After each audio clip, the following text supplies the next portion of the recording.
Hi friends, in this video I'll introduce scale exercise 21 in D and G for our D whistles. D and G are the two major keys you can play on your D whistle. And you know I like to base scale exercises off of phrasings out of tunes. And so what I did was I took the first two measures of the Polka Britches full of stitches and I dropped it down to the bottom note of each octave and then each scale, and then just walking those two measures up the scale. So the first two measures of Britches full of stitches goes, and I'll not ornament it and slow it down. And then you just play that. And so when I stand to show you the exercise, it's just going to be that repeated. I start on the D, and then you play it starting on the E, then you play it starting on the F sharp, and we're walking up. Normally on these exercises, I have us walk up one octave and back down, and then I say, keep going if you want, because this is helpful. But because I'm using two measures, the exercise got a little long. So what I did was I'm only having us walk up the octave on D and G, and then in that way the exercise isn't too long. I guess I could make scale exercise 22 walking back down, but I'll do something else for scale exercise 22.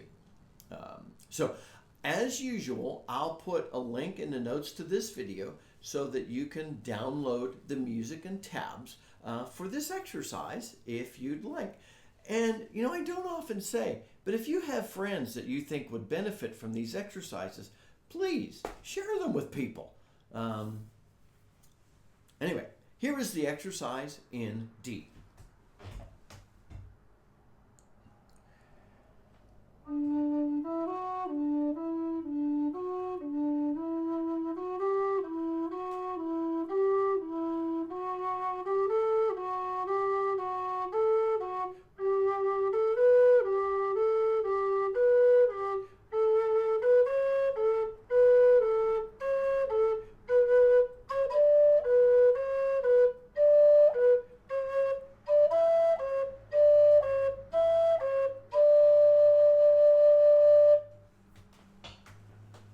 And obviously, I dialed the rhythm back a bit, and I dialed the pace down, and I took ornaments out so that you could actually experience the notes. Because what we're doing with these exercises is we're focusing on learning to play with clarity and play well and have good transitions between notes. Yes, I'll encourage you to add in ornaments and speed and all that, and a stronger rhythm. But this is important for us to get our dexterity going on this. So here is the exercise in G.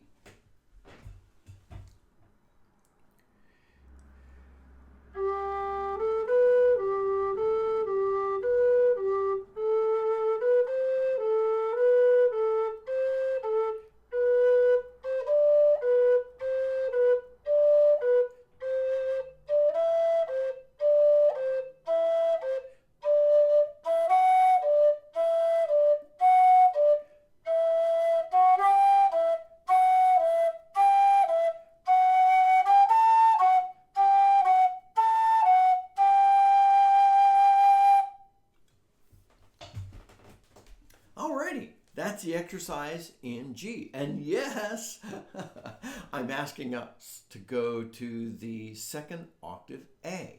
So a lot of times, and I've said this before and you'll hear me say it again, it's easier to walk up to the high notes than it is to try and jump on them. Now, after you're accustomed to walking up to them and you can hit them with clarity and accuracy, then it'll be easier to jump on them. But when you're learning, learn by walking up.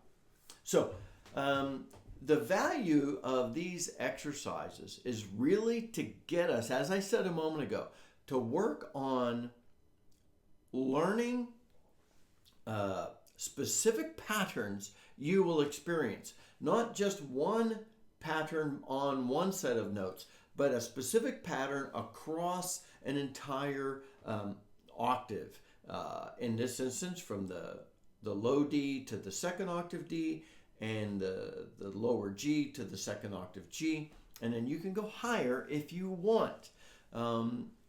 It gives us the pattern of the opportunity to focus on that, which causes us to work on note clarity, transitions between notes, dexterity, accuracy of playing, and while doing that, you are learning things that you can apply to the tunes you play, so that playing the tunes is a lot easier.